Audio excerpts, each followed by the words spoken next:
यमराज का दरबार है और हमारा हर फैसला अटल है। चित्रगुप्त। जी महाराज। नेक्स्ट दूसरा पापी पेश किया जाए। तुम क्या कह रहे हैं? आ जाओ। इसके पाप बयान किए जाए। जी महाराज। इसका नाम है धनंजय और बाप का नाम है मुरारी।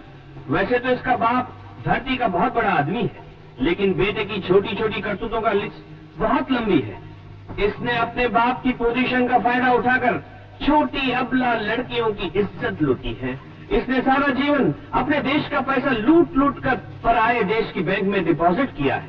ब्लैक मार्केटिंग, स्मगलिंग, हेराफेरी, गांजा, चरस और तो और महाराज, इलेक्शन के दरमियान इस आदमी ने नकली शाही सप्लाई करने की एजेंसी खोल रखी थी। ले जाओ इस पापी को, इसे आग की भट्टी में डाल दो। ठहरिए महाराज। कौन है गुस्ताख? ये भी एक पापी है महाराज।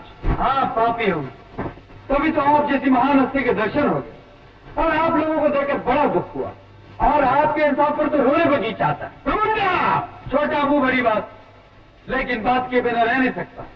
अभी अभी आपने इस निर्दोष को आग की भट्टी में डालने का हुक्म दिया। इस नाइंसाफी से आपके इंसाफ पर आग भी आ सकती है। तुम कहना क्या चाहते हो? यही महाराज कि मुजरिम अभी माइनर है, मेरा मतलब है कि नाबालिग है। इसने जो कुछ भी किया है बचपने में किया है। अब आप ही बताइए, जिस बच्चे के बाप को पॉलिटिक्स से फुर्सत न मिलती हो, जिसकी माँ को किसी पार्टी से छुट्टी न मिलती हो, उसकी तो अपने आप छुट्टी होगी ना। और फिर जब माँ बाप बच्चे की करतूतों का खुद फायदा उठाना चाह रहे हो, वो सुधरेगा नहीं, बिगड़ेगा ही। इंसाफ की नजर में इसके सारे गुनाहों की जड़ इसके माँ बाप की लापरवाही है। सजा इसे नहीं, इसके माँ बाप को मिलनी चाहिए। चित्रगुप्त, कहाँ है इसके माँ बाप?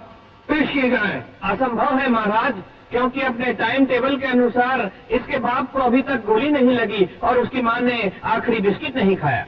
ठीक है, उनके आने के बाद ही उस मुकदमे का फैसला होगा।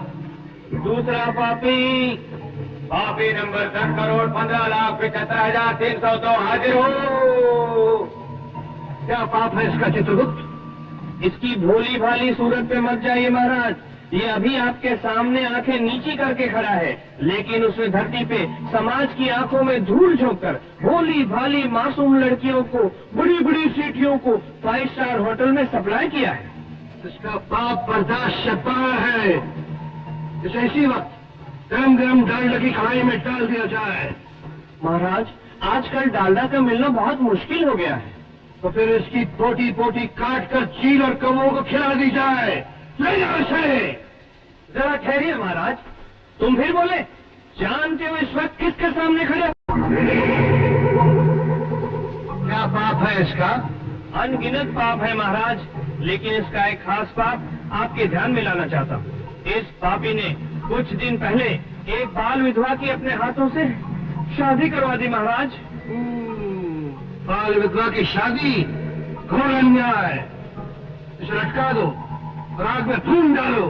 गुस्ताखी माफ महाराज, सजा सुनाने से पहले मुझे अपनी सफाई में कुछ कहने का मौका दिया जाए। पंचांग महाराज का हर फैसला अटल है, कोई अपील नहीं, कोई दलील नहीं।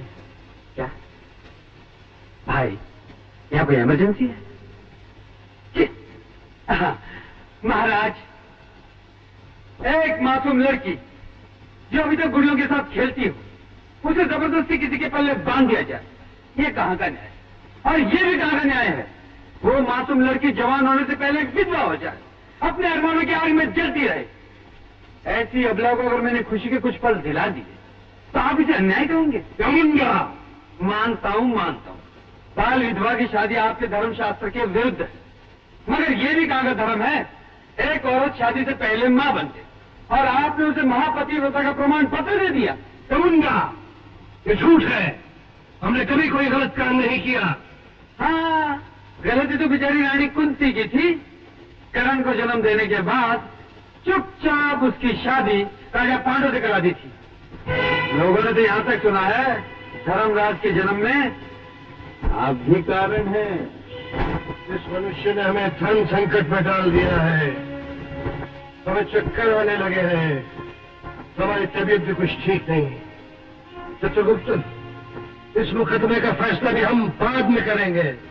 महाराज, अगर आप हर मुकदमे को इसी तरह टालते रहे तो फिर करोड़ों मुकदमों का फैसला कैसे होगा, कब होगा? ये देखना तुम्हारा काम नहीं, हमारा काम है।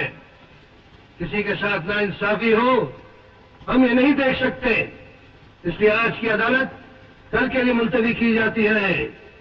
मुंडा! जय महाराज यमराज की जय।